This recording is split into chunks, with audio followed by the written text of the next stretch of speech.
What's up, and welcome into Fantasy Baseball today on Monday, May 8th. I am Frank Stampfl, joined by Scott White.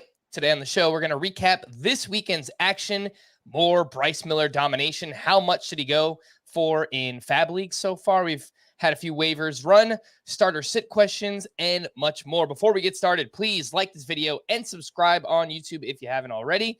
And if you're listening on the audio side, download, follow, and leave a 5-star rating. We really appreciate it, and it really helps. Let's jump right in. Wow! Hey now! Hey now! Hey now! If it's all right with you, Scotty, I'm going to get us started here.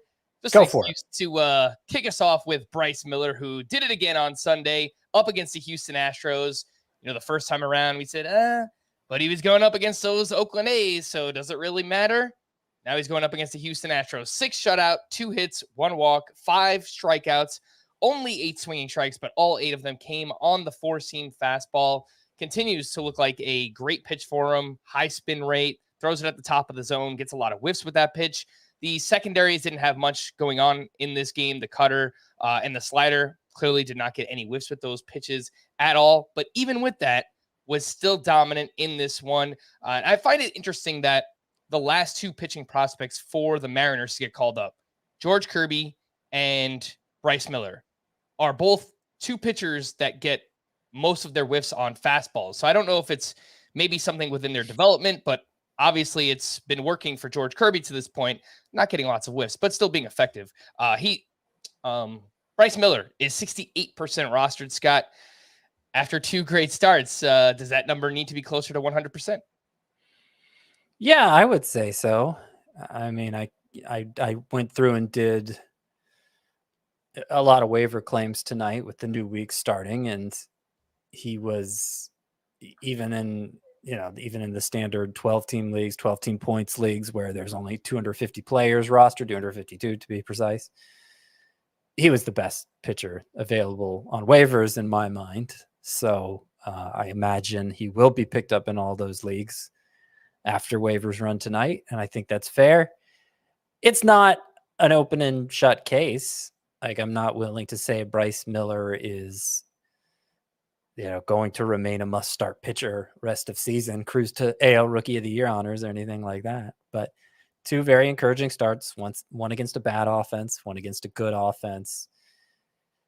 The fact he didn't get as many whiffs against the good offense does give me some pause, especially since he relies so heavily on that fastball 71% of the time, throwing it. And once he starts going around second and third time around the league, will that still play as well for him? I mean, it seems like a great fastball. It seems like one that has the optimal vertical approach angle, the rising effect to get those swings and misses. But until we see that it's sustainable, we won't know if it's sustainable. So I think you take the flyer on him now.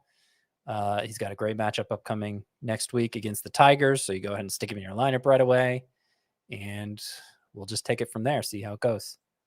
And I think the most interesting part about Bryce Miller is he only has 1 walk through 2 starts so far. And different publications that I've looked at, Fangraphs has his potential for command as a 40 grade tool. And on MLB Pipeline, it's 50 grade. So really, I mean, below average by prospect standards. And so far, he's looked pretty good in terms of hitting his spots and limiting walks. So really like that aspect for Bryce Miller. In terms of Fab, in my 12-team Tout Wars league, that is a head-to-head points league, he went for $302 out of a $1,000 budget. And then in my main event league, 15-team Roto, I actually spent $319 on him. We were stashing Carlos Rodon, and obviously depending on him to be a big part of our pitching staff. And with the news coming out about Rodon, we figured, all right, we have to be pretty aggressive here on Bryce Miller. I'm not saying that everyone should spend 30% of their budget on Bryce Miller, Scott, but it depends on your needs. Like, I think we're close to last in ERA and WHIP, so we need the help. Yeah, and as we always say, it depends on the setup of your league too. We're talking to people who run to people who have leagues who run Fab weekly. So there's this big accumulation of talent that you only get one shot at per week. And so the bidding tends to be more aggressive in those formats.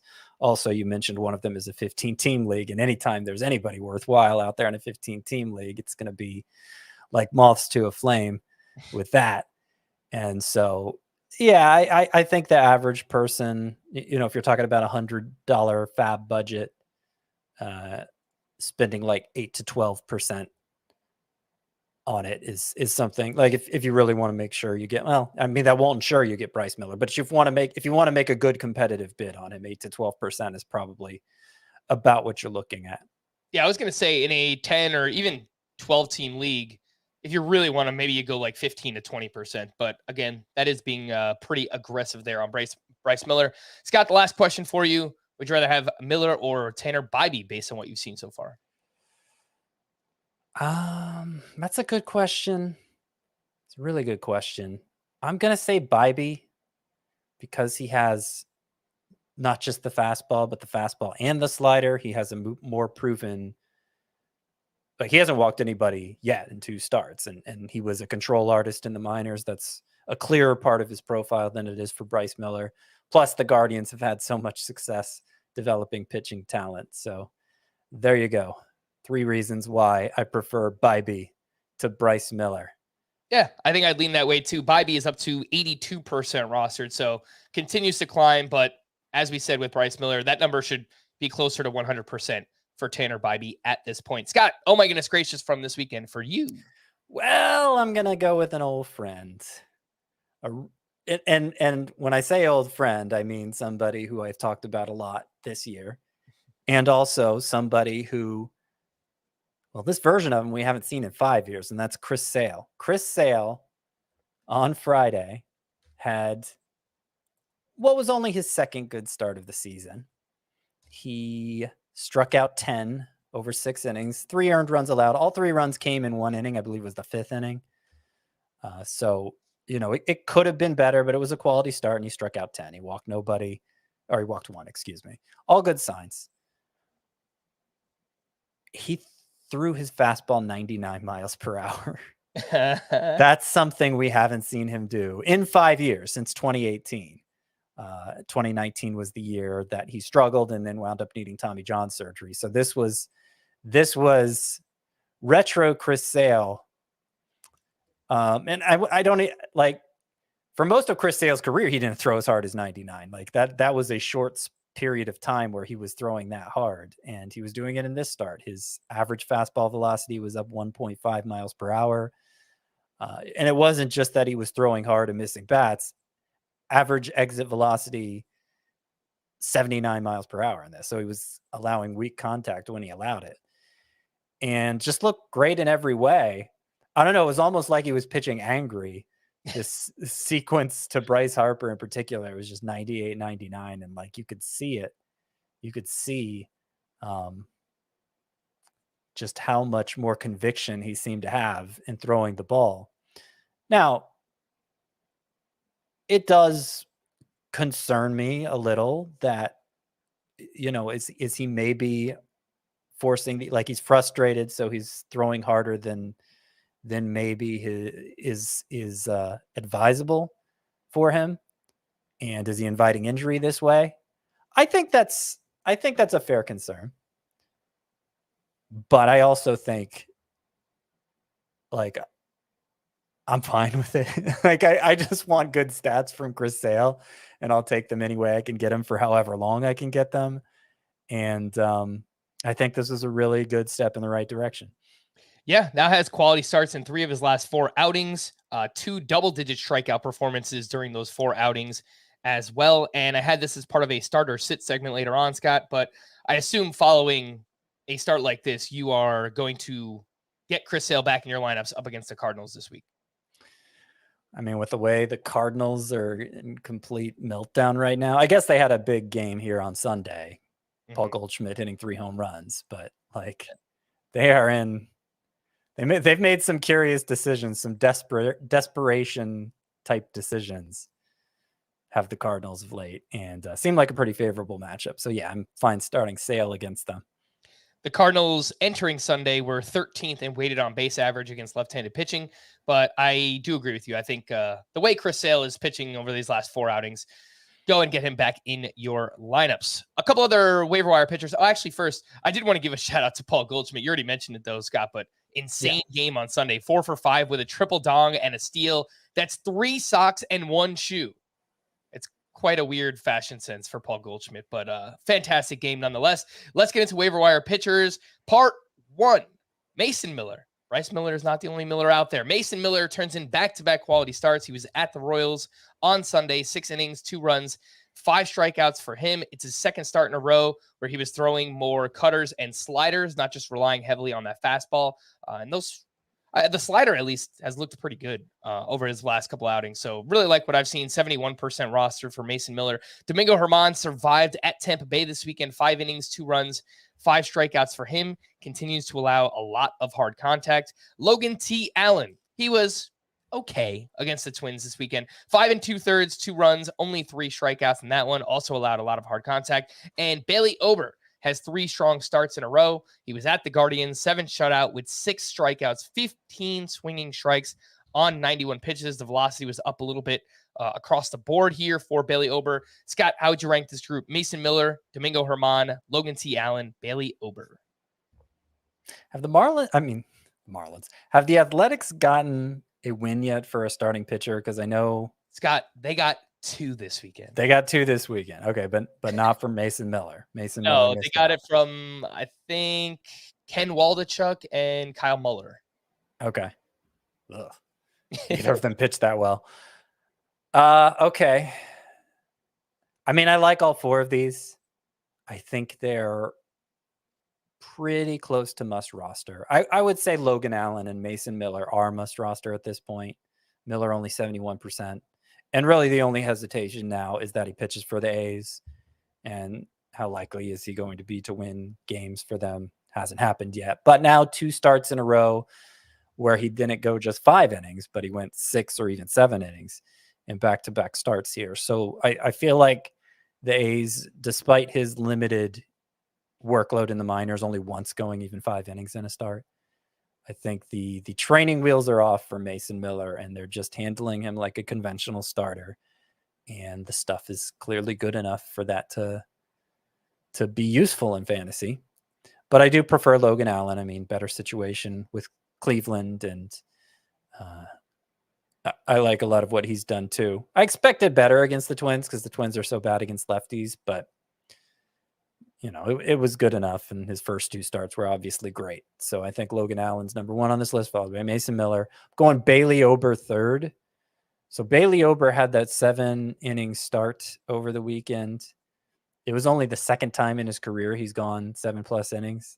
It's only the 6th time he's gone 6+ innings. So he's had workload issues too. But it always seemed like the Twins just handling him with kid gloves. He is a tremendous strike thrower, so he's efficient. He tends to get a lot of fly balls, but weakly hit fly balls, so he doesn't get burned by home runs that often. And the ERA has always been low. The WHIP has always been low. Strikeout rate a little underwhelming, but not bad for Bailey Ober.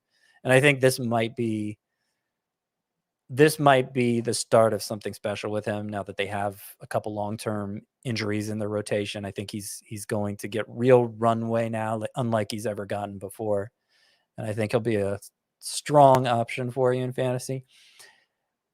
Germán's 4th, but I think he's a pretty good player to roster too. You mentioned he gives up hard contact, but every time we talk about him, we mention the swinging strike rate, how it's elite. It's way better than Corbin Burns or Garrett Cole's swinging strike rate this year. I'll tell you that. It's more like what they usually have, not like what they actually have.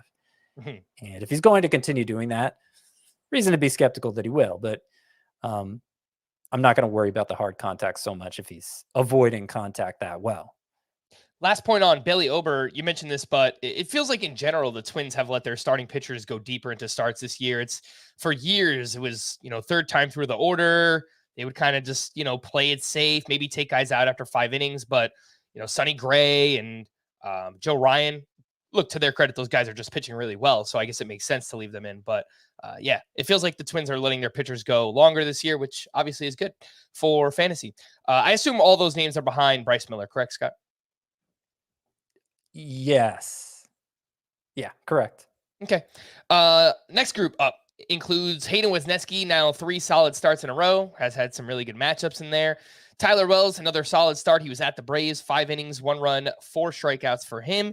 Taijuan Walker, a big bounce back start up against the Red Sox, 6 innings, 1 run, 6 strikeouts to 0 walks. And Cal Quantrill, now 2 strong starts in a row up against the Twins, 7 shutout, just 1 hit allowed, 3 walks, 4 strikeouts. 11 swinging strikes, which is something we don't normally see from Cal Quantrill. Scott, how do you rank this group? Obviously not as enticing as the previous one, but Quantrill, Walker, Tyler Wells, and Hayden Wesneski.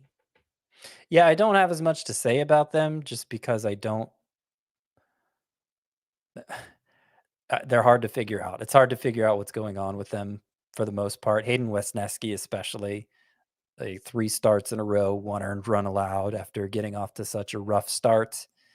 And he's not throwing as hard now. He had a pretty good strikeout effort this latest start against the Marlins, 6 strikeouts in 6 innings. But for the most part, there haven't been a lot of strikeouts. I'm still going to go with Wesneski number 1 because I think there's the most upside there and he is pitching better. But it's not with a lot of conviction. Number 2, I will with some trepidation say Tyler Wells because he's a good strike thrower. I mean, he has a lot of sort of like Bailey Ober. He has a lot of the same qualities as Bailey Ober. I don't think he is as good as Bailey Ober, but a lot of a high fly ball rate, generally keeps balls in the yard. Obviously, his home parks helps with that, and he keeps the whip low. He keeps the whip low because his walk rate is so low, and the Orioles have a great offense. They look like a really good team this year, and that's going to help them. That's going to maximize Tyler Wells' win potential. I'll go Quantrill 3rd.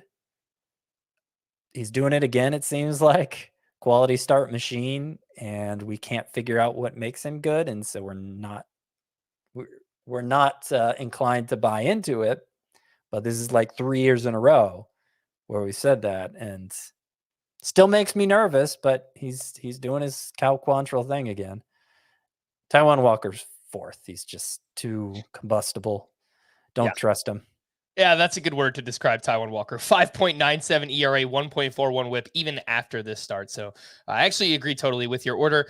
This next group, only 2 names in this one. Any thoughts on these 2? Matthew Boyd turned in his first quality start of the season at the Cardinals. 6 innings, 3 runs, 6 strikeouts to 0 walks. He changed his pitch mix a little bit in this one. He used his changeup a little bit more, and it's been a very effective pitch for him this year.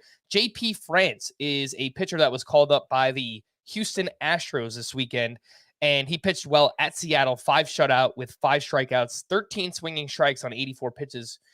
Actually pretty impressive there. Diverse pitcher arsenal, has 5 different pitches that he used. He's an older pitcher coming from the minors. He's 28 years old. You know, the minors career is kind of up and down. This year he was pitching pretty well.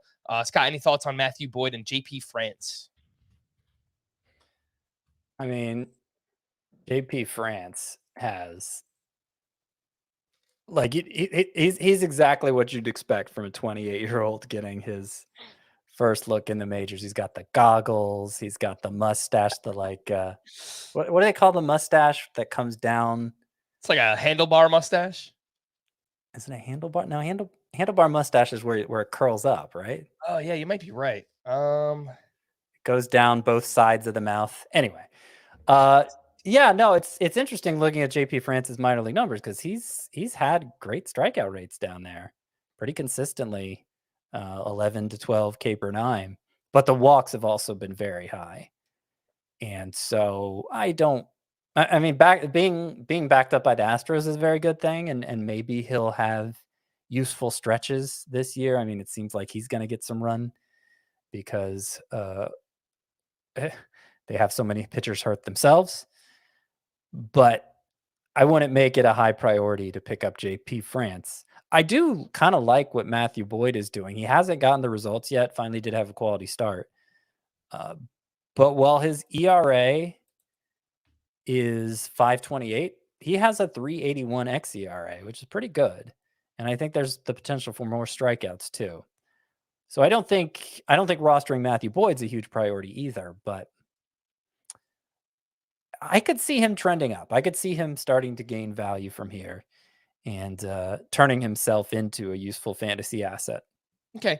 I'm pretty sure it's a no on this final group, but I'll ask just for the deep leaguers out there. Dane Dunning, solid in his first start, filling in for Jacob deGrom. 5 shutout with 3 strikeouts at the Angels. Peyton Battenfield was great this weekend. I don't really know where it came from, but 7 innings, 2 runs, 7 strikeouts, 14 swinging strikes for him. And he's up against the Tigers this week. Really good matchup.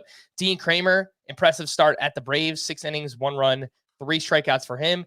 And Austin Gomber has turned in 3 strong starts in a row, 6 innings, 2 runs, 3 strikeouts up against the Mets this weekend. Over his last 3 starts, a 1.59 ERA, 1.06 whip for Austin Gomber. Some deep league stuff here, Scott. Any thoughts? Dane Dunning, Battenfield, Kramer, and Gomber. I don't care for any of them. I mean, Dane Dunning has been impressive in relief in terms of the low ERA, low whip, very low strikeout rate, though. And I wouldn't trust those other ratios to continue even if he stayed in relief, stretched out as a starter, even less so. I guess the fact that Battenfield is has a swinging strike rate better than 13% makes him at least worth monitoring. But his xERA is over 6. Ew. Yeah. So I'm not loving that. I will admit that in my 15-team leagues, I had backup bids for Peyton Battenfield behind Bryce Miller. So just looking for good matchups. And obviously, again, going up against the Tigers this week, I don't hate it for Battenfield. What about these 3, Scott? Are these names okay to drop? Let's say standard size leagues. Johan Oviedo now has a 12.08 ERA over his last 3 outings. Reed Detmer struggled again this weekend. He's up to a 5.10 ERA, 1.50 whip. And Roansy Contreras, back-to-back rough outings. He's got a 4.74 ERA, 1.55 whip. What do you think about dropping those 3 names? Oviedo, Detmers, and Contreras. I'm hesitant to do it with Detmers. I mean, he's doing the thing we were excited about him doing. He's throwing harder. He's getting a lot of whiffs. It's just nothing else is going right for him. But I still think there's a lot of upside there that I'd be reluctant to give up on, given the level of investment you probably have in him. Oviedo and Contreras, though, they can go. I mean, even in 15-team leagues, I was dropping Oviedo, who I was pretty excited about a couple turns ago, but the slider has lost some velocity since then. It's not all the way back to where it was last year, but it's only up like 2 miles per hour now from last year as opposed to 3, and it seems like that's not enough for him to have success. I don't know if that's the only reason he's struggling, but it doesn't. There's a correlation there that is alarming.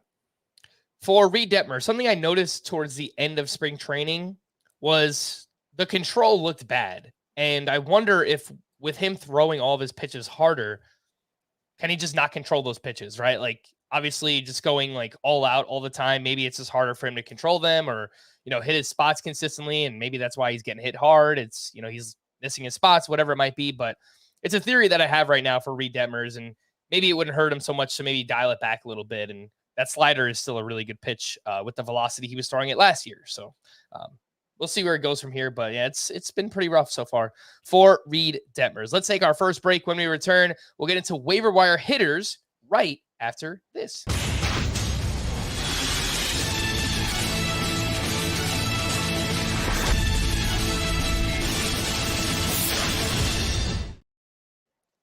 Are you interested in buying some Fantasy Baseball Today merch? Well, now you can with a brand new Paramount shop, which offers a mountain of merch from the Paramount shows and movies that you love. Shop official apparel, drinkware, accessories, inspired by over 150 fan favorite titles: Paw Patrol, Yellowstone, Top Gun, Star Trek, South Park, SpongeBob SquarePants, and your favorite CBS Sports podcasts like Pick Six, Fantasy Football Today, and of course, Fantasy Baseball Today. Scan the QR code in the top right corner if you're watching on YouTube, or head to ParamountShop.com. Paramount Shop, where products are paramount. And if you're watching us live, you can see that I am donning the Fantasy Baseball Today hat.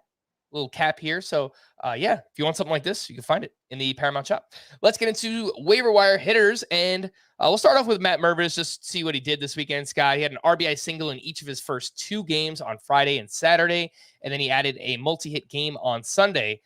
I was watching the game Friday, and his first hit came later on in the game. 111 exit velocity off of a lefty. And the broadcast pointed out that that was only the 6th time that happened this entire season. Lefty on lefty, 111 mile per hour exit velocity or higher. So I thought that was pretty impressive in his very first game. Obviously haven't seen much power or anything yet, but it's only been 3 games. Matt Mervis is up to 62% rostered, and I want him in Tout Wars for $83 out of a $1,000 budget, so around 8%. And Scott, I know that you won a pretty aggressive bid on him as well in your main event league. Yeah, that's another 15-team Roto League. So, like moths to a flame, I spent $273 on him. And I believe the second bid was only like $140. So went a little overboard, but happy to get him. I've noticed in those really deep leagues, it seems like the bigger bids are going toward pitching rather than hitting, which isn't historically how it's been done. Obviously, there are a lot more hitter spots to fill in a Roto League than pitcher spots, but that just kind of shows the state of pitching right now, that people feel like they need it a lot more. Yeah, I mean, Matt Mervis, my opinion hasn't. I guess if anything, my hopes for him have gone up since we last talked about him, because he started all 3 games, and that's really all it is. He's hit some singles. Strikeouts have been, there've been a few more strikeouts than I would like to see, but it's only his first 3 games, so not going to judge him too hard based on that. In like head-to-head points leagues where there are only 9 hitter spots to fill, I don't think I was in a position to add him in any of those. Like, I didn't want to pick him up from my bench. I would rather devote those spots to pitchers, and I don't have a need at first base. I don't have a need at my utility spot. So I'm happy to let him go to somebody else in those formats. If I had a roster spot to play with, it's not a bad idea to invest in upside, of course, but I was mostly just looking at him in those rotisserie leagues where it is harder to fill out a lineup. Yeah, the points leagues are shallower, but like we said on Friday, I think you could take more chances in a league like that. And if Matt Mervis hits his, ceiling outcome, that would be a really good player for a points league, right? It's good plate discipline, lots of walks, keep the strikeouts down, power. So Sure. I'm pretty excited to add him in all leagues, but maybe it was just your specific teams like first base and utility. Yeah, exactly. So, yeah, I have I think Ohtani in a utility spot in one. I have Yandy Diaz in a utility spot in one. And yeah, I mean, those 250 players rostered sort of leagues are pretty shallow, and it's hard to carry extra hitters in particular. So that's the only reason. I imagine somebody else will pick him up, just given the hype and the fact that his skill set seems well suited for a points league, but can't roster everybody. Mm-hmm. I actually made a trade in NL only labor. I traded away Andrew McCutchen for Matt Mervis. I was, if anyone has followed along, I have been struggling for a first baseman all season long in that league. Lost Rhys Hoskins before the year started. I had Cody Clemens in the lineup this week. Like, it's been an absolute disaster. I picked up Darren Ruff a couple of weeks ago. He went on the IL. Yeah. So I'm happy to finally fill a void, and hopefully Mervis could take off in a league like that. But I found that in mono leagues, or at least in NL only so far this year, Scott, outfielders have emerged much more frequently. So I've got Alec Burleson on the bench. I've got Stone Garrett. Victor Robles just went on the IL. So maybe one of those guys can hit, or like Marcell Ozuna was available. I guess someone just got fed up and dropped him. So he's been heating up and playing a lot. Certainly has, yeah. We'll get to him in just a little bit. Between these 2 names, Scott, who are you more excited about? Maybe they were dropped earlier on in the year, getting off to slow starts. Ezequiel Tovar, big game on Saturday, went 3 for 4 with a home run, and he added a multi-hit game on Sunday as well. He's 41% rostered. He's got 6 games this week, 3 of those coming at home. And Anthony Rendon, he hasn't had like some kind of big blow-up game. The power hasn't been there, but he's been solid, especially if you play in a points league. 2 for 3 with 2 walks and his first home run of the season on Sunday. Has the batting average up to 291, the on base 418 for Anthony Rendon, Scott. Who are you more excited about between those two, Tovar and Rendon? I'm more excited about Rendon. I think Rendon's pretty useful. Like if you put Rendon in your lineup right now, really regardless of format, I don't think it'll hurt you too badly. The power hasn't been there. Average exit velocity is actually pretty high. The max exit velocity less so. But there are the makings of power there. And just to demonstrate, so that's, that's talking more roto leagues, but just to demonstrate in points leagues, the difference that plate discipline makes. So coming into today, is that right? Okay. Well, this isn't exactly what I thought it was going to be, so never mind. But I will. Okay, so I'll say this. Remember the hot start Brian Anderson got off to, and he was being picked up everywhere. Probably still rostered in the majority of leagues. Yeah. Yeah, 68% rostered. So with his 5 home runs, Brian Anderson entered Sunday with 81.5 head-to-head points per game. Anthony Rendon with his 0 home runs, 72. So only 9.5 points behind him because he's helped so much by his plate discipline in points leagues. More walks than strikeouts. Mm-hmm. So just imagine, like, if he starts hitting for any kind of power at all, like, he's going to close ground there quickly at that position. Yeah, no, I think it's a really good point. One thing on Brian Anderson, you said 81.5 fantasy points per game, Scott. That would be not per game, overall. Yeah, 81.5 points overall. Yeah. And Anthony Rendon, 72. Yeah, just wanted to clarify with that. A few outfielders from this weekend. Lourdes Gurriel really starting to get going now. Over his last 3 games, he's got 8 hits, 4 homers. He had a double dong on Sunday. Overall this season, Gurriel's batting .310, 5 homers, modest power, but the counting stats have been there: 21 runs, 19 RBI. He's 41% rostered. Esteury Ruiz had a big weekend, 5 hits and 3 more steals for him.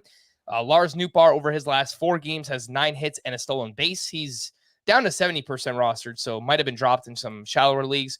And a big weekend. Welcome back to Harrison Bader, who had 6 hits, 2 homers, 7 RBI for the Yankees. He's 55% rostered and has 7 home games this week, Scott. How do you rank this group? Gurriel, Ruiz, Nootbaar, and Bader? And does it change, in categories versus points? I rank them Nootbaar, Ruiz, Gurriel, and Bader. And I don't think it changes. I mean, obviously, Nootbaar's better suited for points leagues because the plate discipline's so good. Ruiz, you'd think, is better suited for categories leagues because he's mostly a steal specialist. But, I mean, Ruiz has been such a steal specialist this year that he entered Sunday as the 14th best outfielder in points leagues, believe it or not, in between Corbin Carroll and Yordan Alvarez. And that's with some pretty bad plate discipline, too. Hasn't mattered. That's how outsized that steal total is for Ruiz, that he can still perform well in a format that wouldn't seem so well suited for him. So I think he's under rostered right now. I have him as one of my 10 sleeper hitters for this week. And I'm definitely fascinated by what Lourdes Gurriel is doing right now, because obviously we've known him to be a major fantasy asset in the past. And last year, his power totally evaporated. He was dealing with a wrist injury all year, which we didn't find out till after the season. He had surgery on it. And I wondered if that meant the power would come back. I think the theory as last year was playing out is that, he's a victim of the juice ball going away. And, now, first of all, the juice ball may be back. And second of all, he's recovered from that wrist injury. So the fact he's showing some power again all of a sudden might portend to good things. The data is very similar to what he had last year, pretty much across the board. So if the wrist is healthier now, it's not showing up in terms of how hard he's hitting the ball. But I don't know that that's. I don't know that would explain everything anyway, like just the fact that he's feeling better. I'd still be encouraged by that, regardless of what the data shows. Okay. What about in 5 outfielder leagues? 3 names that stood out to me. Again, a little bit deeper, probably 12-team, 5 outfielder roto leagues or deeper. Max Kepler had 2 home runs this weekend in 20 games since returning from the IL. 246 batting average. It's subpar, but 4 homers, 93 mile per hour exit velocity. So he's hitting the ball very hard. He's leading off against right-handed pitching. That is Max Kepler. TJ Friedl went 2 for 4 with a home run, 4 RBI on Saturday. Very quietly batting .319. He's got 3 homers, 3 steals. Randall Grichuk had 4 hits, a home run, and a stolen base this weekend. He's batting .407 with a 1077 OPS in his first 7 games, and he is 18% rostered. Scott, how do you rank those 3 in 5 outfielder leagues? Kepler, Friedl, and Grichuk. Grichuk, Friedl, and Kepler. If you happen to play in a 5 outfielder league that is points-based, maybe you could put Kepler over Friedl, because he tends to excel with the plate discipline. But if you're talking a 5 outfielder league, generally you're talking like a roto league, and Kepler is almost certainly going to hurt you in batting average for that. Grichuk, I think we need to give Grichuk some attention. Obviously, he was recovering from hernia surgery for the first month, and so he wasn't worth discussing then. But I know he kind of let us down his first year in Colorado. It had nothing to do with the games he actually played in Colorado. In Colorado last year, Grichuk hit .307 with an .851 OPS. So, I mean, we've seen him perform well outside of Colorado too. And so maybe, hopefully his road stats won't be as bad this year as they were last year. But even if they are, like, you can take advantage of matchups with him in a 5 outfielder league. If you need a catcher in a 1-catcher league, and you've been someone that's just kind of streaming, if you've been starting like the Gabriel Morenos or Shea Langoliers, that back end top 12 of the group. Elias Diaz is someone who is really hot recently. I didn't even realize his last 7 games, he's batting .435 with a home run, but overall he's batting .343 this year, 3 home runs. We've seen Diaz have some fantasy value in the past. So he's 60% rostered again, more so for 1-catcher leagues than anything else. In deeper formats, Scott, any of these names stand out to you? Manuel Valdez for the Red Sox went 2 for 3 with a steal on Friday and just had a big week in general. The problem is that the Red Sox only play 5 games this upcoming week. Michael Garcia had 3 more hits and another steal this weekend. He's batting .348 with 2 steals through 6 games for the Royals. He's hitting the ball really hard and he's fast. So I think those 2 things together are kind of interesting. JJ Bleday had 5 hits this weekend, including his 2nd home run. This Brenton Doyle kid on the Rockies, he wants to play. He's trying to earn his spot, even with Randall Grichuk back in the lineup. Playing time's been a little inconsistent, but a huge game on Sunday for Doyle. He went 3 for 5 with a sock into shoe. His first career home run. He's up to 5 steals already. 3% roster for him. Marcell Ozuna, we mentioned earlier, he has started 6 straight games and has 4 home runs during that span. I just kind of worry that he'll lose playing time once Travis d'Arnaud is back with the team. And Leody Taveras, last 4 games on fire. 10 hits, 1 homer, 5 runs, 5 RBI, and a stolen base. It's got deeper formats: Valdez, Michael Garcia, Bleday, Brenton Doyle, Marcell Ozuna, Leody Taveras. Any interest there? So in those deeper 15-team roto leagues, I was willing to swap out Bryce Terang for Manuel Valdez as like a bench middle infield option. Don't think it worked out. I think I got outbid for Valdez, but I was willing to do that switch. If that hopefully gives you some idea how I'm valuing Valdez at this point. Interesting upside there for sure. Hopefully he keeps playing for the Red Sox.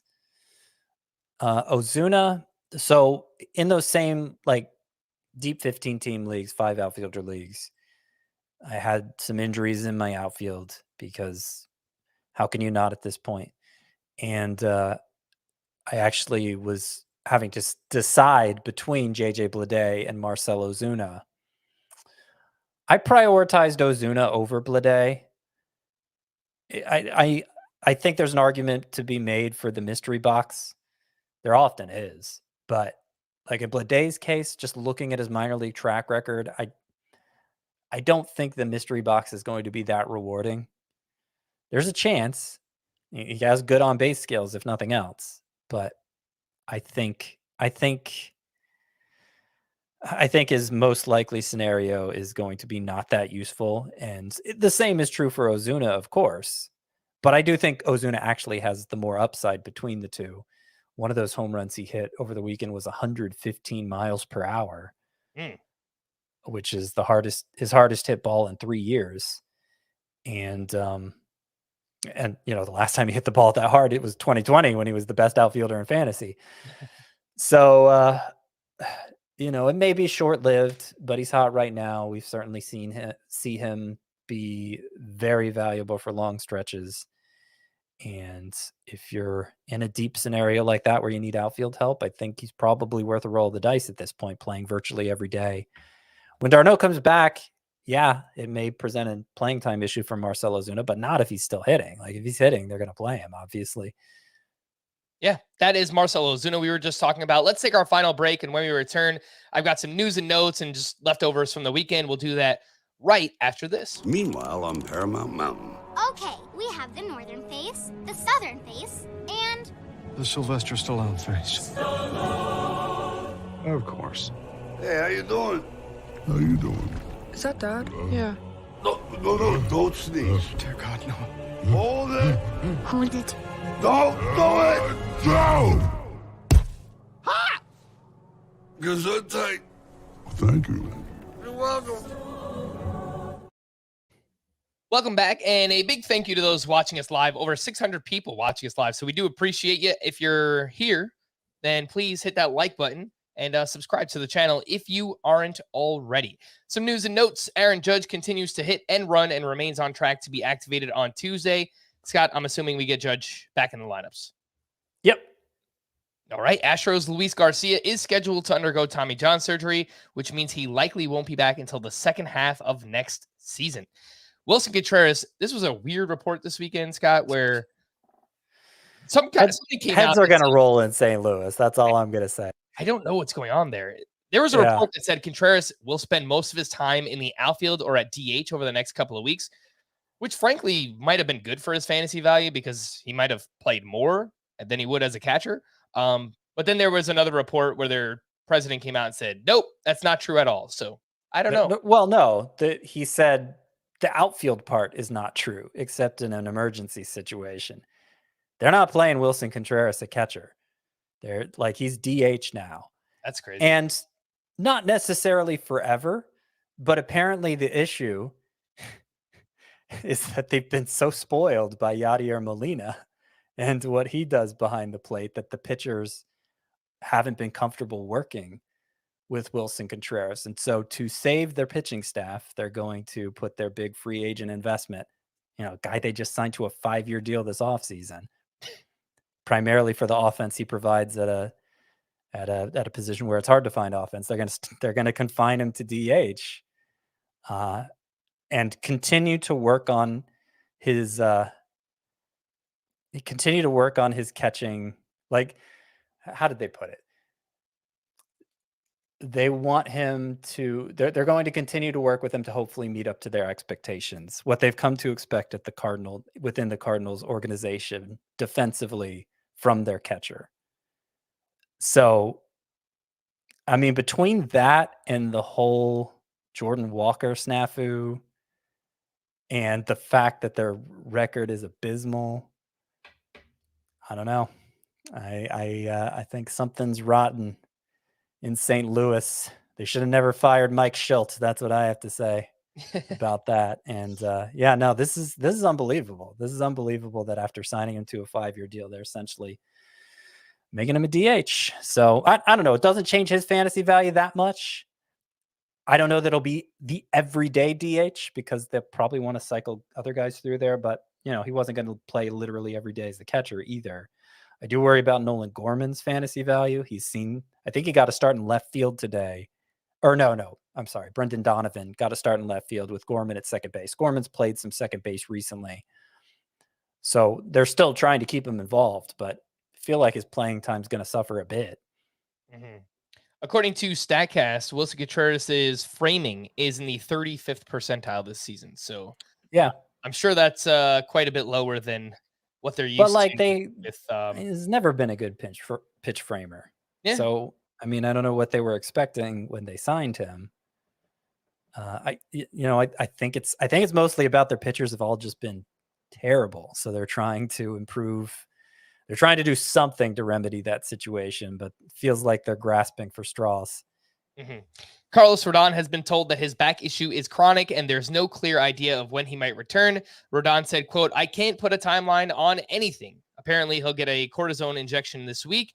And in the one league that I have him, it is actually I have him in 2 leagues, but the one league without IL spots, I held on to him for now, but I saw some chatter this weekend on Twitter. Like, if you can't afford to hold him in a, no IL league, then yeah, it wouldn't surprise me if you have to drop someone like Carlos Rodon. We literally just have no idea with what's going on with him or when he's going to be back. So it's very frustrating. Yeah.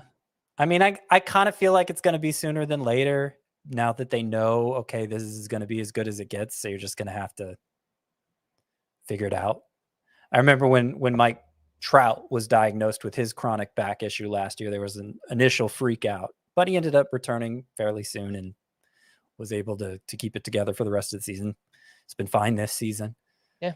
So I think just knowing what they're dealing with, hopefully will put Carlos Rodon on the path to returning. But I don't know, obviously. Raisel Iglesias was activated by the Braves on Friday, and he picked up a save on Saturday, I believe. Tyler Glasnow made his first rehab start Friday. He went 2 1/3 shutout with 4 strikeouts and will likely need 2 more rehab starts. An MRI taken on Kyle Wright revealed a shoulder strain. There's no timetable for his return, but obviously it's worrisome since he dealt with it during spring training as well. Pete Fairbanks played catch at Tropicana Field on Sunday. He's on the IL with right forearm inflammation. Gavin Stone was optioned back to AAA on Friday. Scott, let's say you spent big fab on last week, which you didn't listen to me if you did. I know you were not someone that was doing that. Would you hold on to him in the meantime? I mean, look, I think most people listening, if they invested in Stone, regardless of how they did, they're probably fine trying their hand with somebody else. I don't know that we're going to be that excited about him when he does return, given how he looked in his debut. So I guess flatly, I'll say no. No, I wouldn't hold on to him. Obviously, if it's a super deep league and there's nobody interesting out there, fine, hold on to him. But in most situations, you can try somebody else. Orlando Arcia returned to the Braves Sunday, and Vaughn Grissom was optioned back to AAA, as we suspected. Twins top prospect Royce Lewis is scheduled to begin a rehab assignment at AA on Thursday. He'll be returning from a second torn ACL, is 22% rostered if you have an IL spot available. Luis Severino felt good after throwing a simulated game Friday and will soon make a rehab appearance at AAA. Alex Kirilloff, Scott, you did it! Rejoice! He was recalled. He was recalled by the Twins, and Trevor Larnach was optioned back to AAA on Friday. In the minors, Kirilloff hit 300 with 4 homers, and he made his first start on Sunday. He went 1 for 2 with 2 walks. He's 28% rostered. Were you looking to add Alex Kirilloff anywhere? Not on the same level as Mervis. Yeah. But if we're comparing him to that group of deep outfielders like the Randall Grichuk group, who else was in that group? Grichuk, Kepler, and TJ Friedel. Yeah. I think I'd rather have Kirilloff than all 3 of them. Yeah. In Roto, I might take Friedel. I like the little power and speed that he's given so far, but yeah, it's close. I don't know that there's like a slam dunk option between any of them. Andrew McCutchen has missed 3 straight with a sprained left ankle. JD Martinez should be able to return from the IL this Friday. Graham Ashcraft was removed Sunday after taking a comebacker off his leg. He also did not pitch very well in that outing. Josh Donaldson will ramp up baseball activity this week and could soon begin a rehab assignment. He's on the IL with a hamstring injury. Oscar Gonzalez was optioned to AAA on Saturday after batting just 192 to start the season. Alex Wood began a rehab assignment Sunday. It's unclear how many appearances he'll make. Trevor Rogers began a throwing program on Friday. He's been on the IL since late April with a strained left biceps.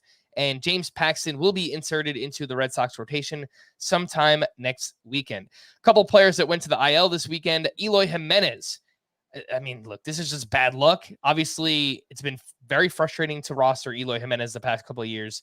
He underwent an emergency appendectomy and will miss the next 4 to 6 weeks. Tyler Do you have O'Neill. your appendix, Frank? Yes, I do. Okay, so do I don't know why it took me so long to think about the answer to that question. It's Yeah. either a yes or no, but yes, I still do This have is my the appendix. All Appendix podcast. Let's go. We'll have to find out about Chris. I don't know. Yeah, he doesn't count. Tyler O'Neill went to the IL with a lower back strain, and I thought maybe Jordan Walker would be back, but instead they promoted Juan Yepez. Worth mentioning, Jordan Walker is off to a slow start in the minors. Vince Velasquez went to the IL with right elbow inflammation, and Victor Robles with back spasms.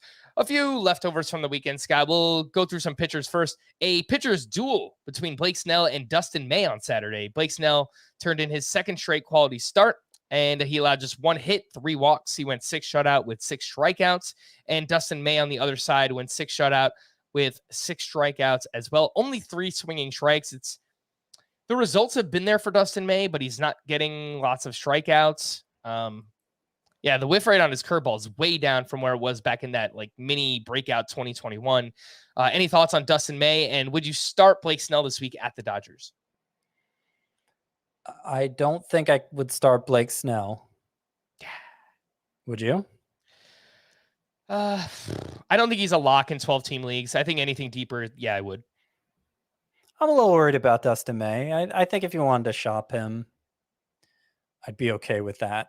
Obviously not looking to dump him, but he has a 2.68 ERA, a 0.94 whip. So, in the same way I was telling you to sell high on Graham Ashcraft a week ago, by the way, hopefully you did. You could probably do an even better job of that with Dustin May. Mm-hmm. Starters sit some of these questionable starting pitchers right now. Kodai Senga turned in his second quality start of the season up against the Rockies, and he's at the Reds this week. What do you think, Scott? Nah, I don't think so. Just too many walks, and he's at Cincinnati. Yeah. I mean, looking at points league, it probably won't hurt you too badly, but I think the whip damage is too much in Roto. Yeah, exactly 4 walks in 4 straight outings for Kodai Senga. Jose Barrios bounced back with a strong start at the Pirates this weekend. 6 1/3, 2 runs, 7 strikeouts for him. The problem is he's going up against the Braves this week. Yeah, I'd rather not start him. I might have to in some of my leagues where I just don't have enough pitchers to choose from, but I'd rather not. I think the same thing could be said for Yusei Kikuchi. He's pitching well this year, but up against the Braves, I think I'd probably play it safe. Yeah, his start on Sunday was his first good start where he threw more than 40% fastballs. It seemed like fading. Like whenever he threw a lot of fastballs, he would get crushed. And that's similar to the past where he threw fastball like 50% of the time. So good starts when he faded the fastball, bad starts when he threw it a lot. He kind of threw it a lot in this latest start and still got pretty good results, but I don't think it's a good sign that he's still willing to throw it like that sometimes. Last name on this list here is Nick Lodolo, who had another rough start, 3 2/3, 3 runs allowed, 3 strikeouts, and 8 more hard hits, 94.1 exit velocity against. He is just getting crushed right now. 10 home runs allowed this season. That's the 3rd most in baseball. A lot of hard contact. I don't think there's any way you could start Nick Lodolo right now, Scott. He's going up against the Mets this week. Although that's fair. They've been bad. It definitely could call him a sit. I would not consider him a drop. Agreed. In Cincinnati, like I think 3 of those 4 starts were in Cincinnati, so that hasn't done him any favors. But I will point out Nick Lodolo this year, his expected numbers. So he has a 6.29 ERA. That's compared to a 3.82 xFIP. It's compared to a 3.44 Sierra. And his Sierra last year was 3.29. So his Sierra actually isn't that different from a year ago for those who value Sierra. A lot of strikeout potential here still. I'd hold, but I'd sit. Yeah, I mean, the K to walk is awesome. It's just everything else outside of that. It's, again, like when he gives up contact, it's really hard, and it's a bad ballpark, and it's a bad team. So, I mean, we knew a lot of that coming in, but it's really playing out in the worst way possible right now for Nick Lodolo. Well, Scott, you jinxed Garrett Cole. Thank you for that. He finally had his... I correctly predicted Garrett Cole. Thank you. No, it's not the same as jinxing him. You absolutely jinxed him, and tough game, man. My Yankees needed that one. Rough Sunday. Up 6-0 against the Rays. You take 2 out of 3 with everyone hurt, and nope, couldn't get it done. Anyway. I alluded to it earlier, but both Garrett Cole and Corbin Burns have only like an 11% swinging strike rate this year, which is basically average. I mean, they're both closer to 15%, if not above that usually. Yeah. And I don't know if that has to do with the crackdown on the sticky substances, or I don't know what it is, but like they have not looked, and I know Garrett Cole's been consistent, and so we've given him a pass, but the lack of swinging strikes is concerning for him, just like it is for Burns. Mm-hmm. Yeah, I was going to ask you about Corbin Burns, just, what's going on with him this year. It's really just the strikeout and the walk rate. They're both going in opposite directions this year. Corbin Burns is down to a 7.3 K per 9, and he's up over 3 walks per 9. Last year, that was 2.3. So, I mean, that's the obvious answer, but I really don't know if there's like a very clear solution outside of just pitch better. Like more. Well, his velocity is down a little bit too. Yeah. Yeah, I don't know. I am. It's hard to. It's hard to do anything with Corbin Burns because he's Corbin Burns and he has such a track record. He's not killing you, and okay, hopefully he comes around.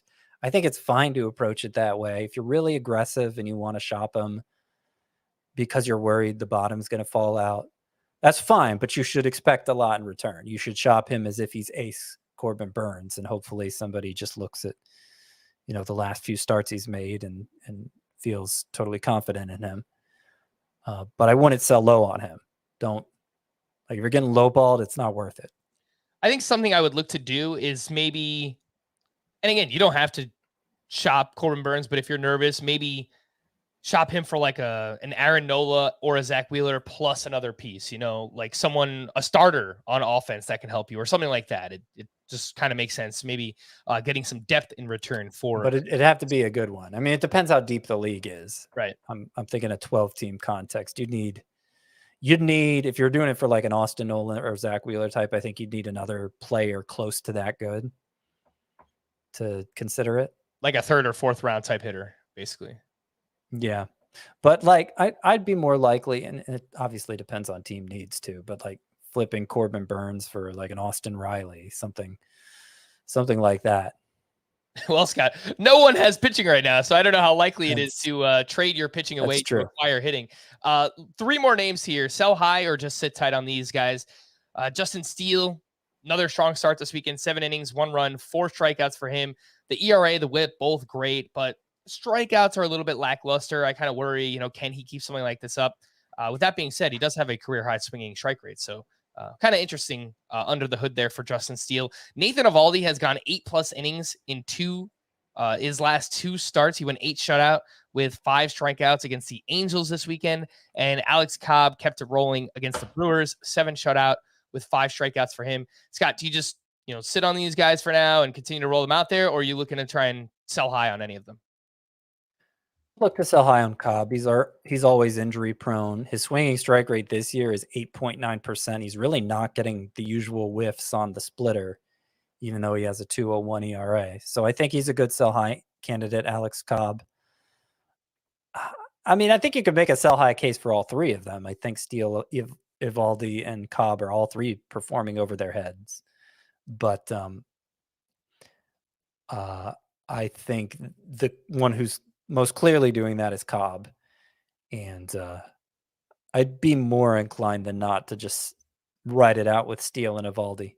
Mm-hmm. With Steele, by the way, I want to give him more credit because it feels like I was kind of talking him down, but quality starts in 6 of 7.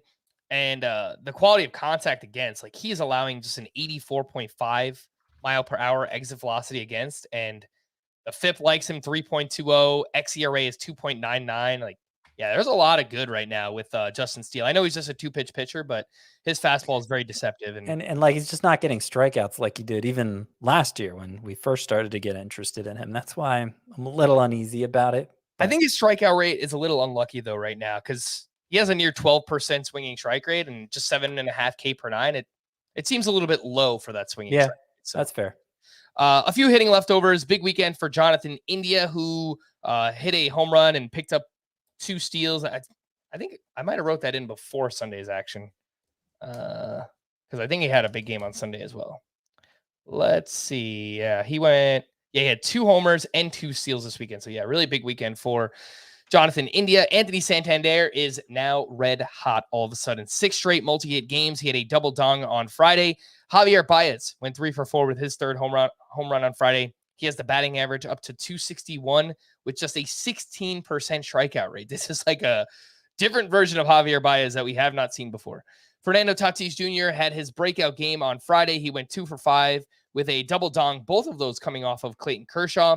Cody Bellinger had 3 steals, has 3 steals over his last 4 games. He is batting .303 with 7 homers and 8 steals overall.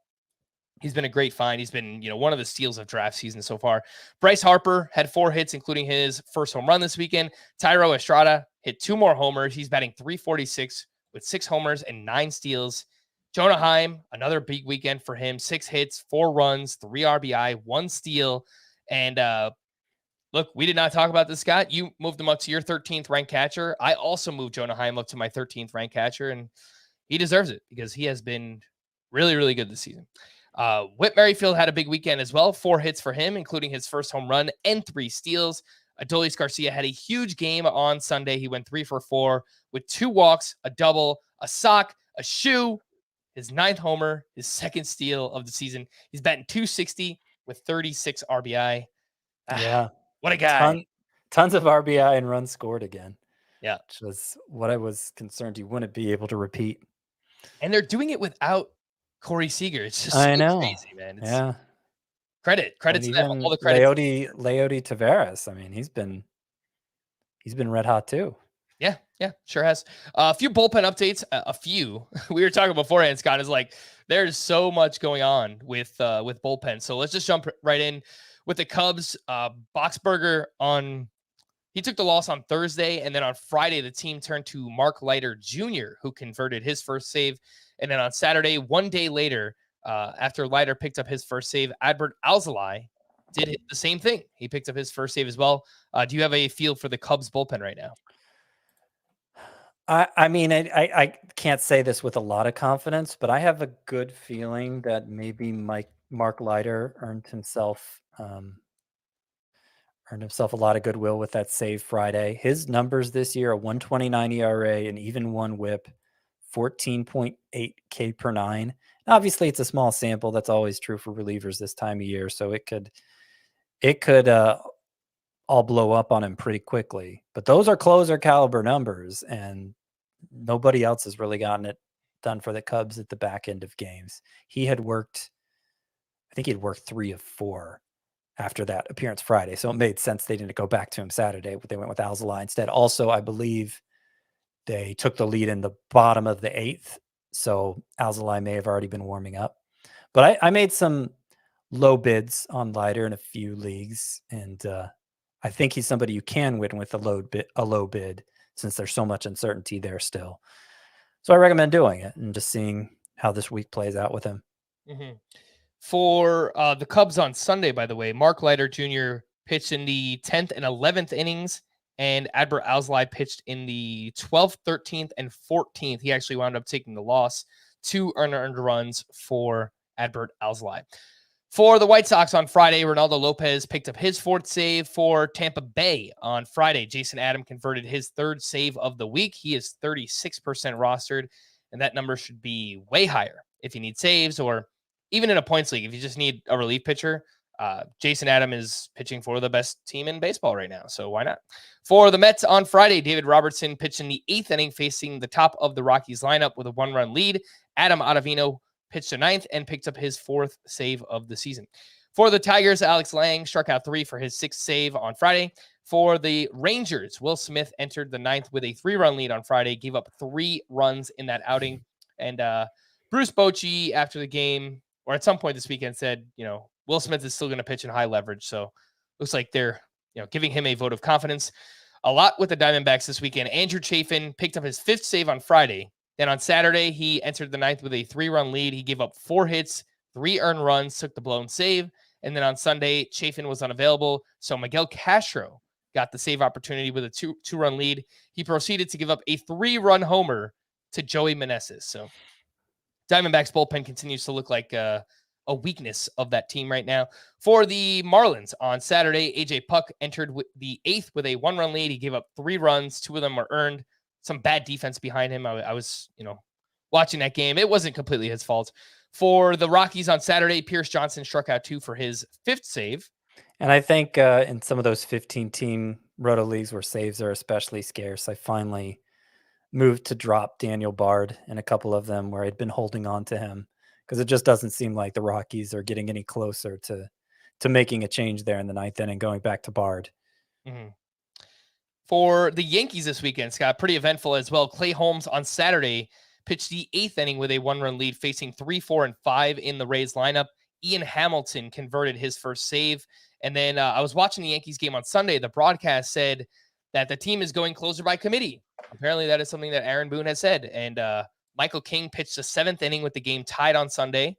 And Clay Holmes pitched in the 7th of that game. So it looks kind of up in the air right now, Scott. But I think the pecking order right now, how I would rank it is Michael King first, then Clay Holmes, and then Ian Hamilton, and then like Ron Marinaccio. Well, you mentioned Holmes worked the 7th Sunday. He worked the 8th Saturday, I believe, setting up for Ian Hamilton. Correct. And King wasn't available that game. So I think that might be why they went with Hamilton. But there was a report heading into the weekend that, what I'd been saying, King, it seemed like they preferred him in a multi-inning role, but there was a report saying the Yankees are getting ready to use him an inning at a time, basically. Yeah. So things may be lining up for King to take over there. I agree.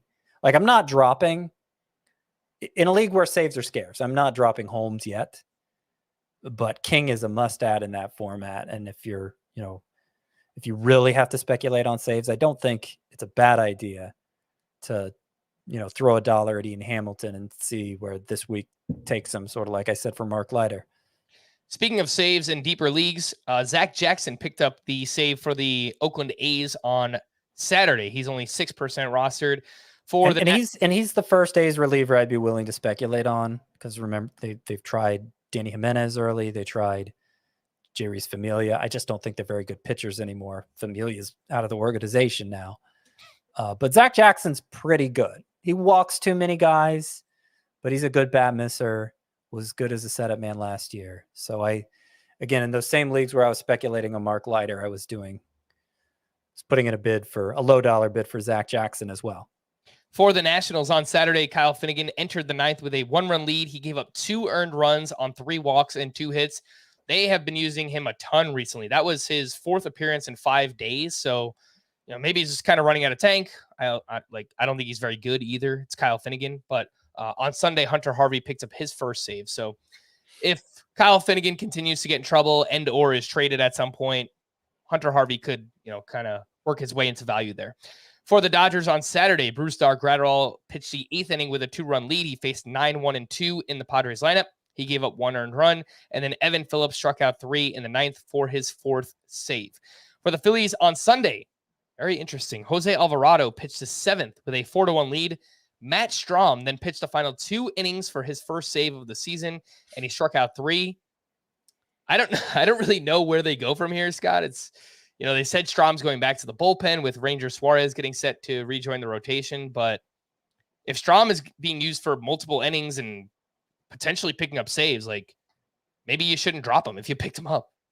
I wonder what would have happened, because it became a 5-run lead heading into the 9th. So at the start of the 8th, when Strahm entered, it was a save situation.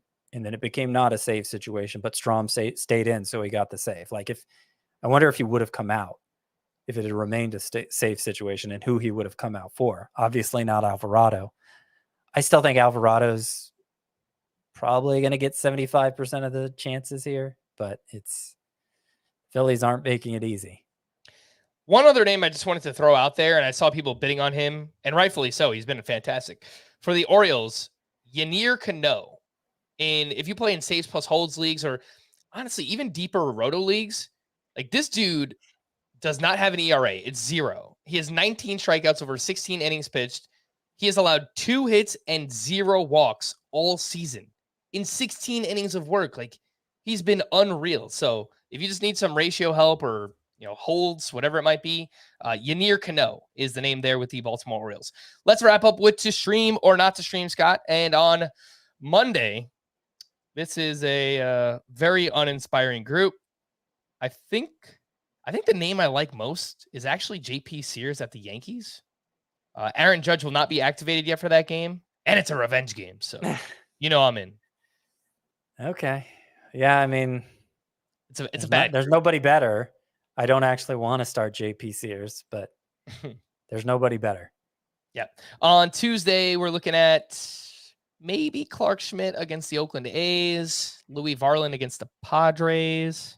You want to go Brandon Pfaadt against the Marlins? I think I would. Pfaadt time. I think I would, yeah. Andrew Heaney at the Mariners. I know you recommended him on Friday. Yeah, that's okay. I mean, again, I'm not thrilled to start any of them. Yeah. But if you just want, to maximize your strikeout potential, your win potential for the week, I think I'd rank them Heaney, Louis Varland against the Padres, and then Pfaadt against the Marlins. All right. That sounds good to me. We're going to wrap there. For Scott, I am Frank. Thanks as always for tuning into Fantasy Baseball today. Please make sure to follow and leave a 5-star rating on Apple or Spotify. We'll be back again tomorrow. Bye-bye.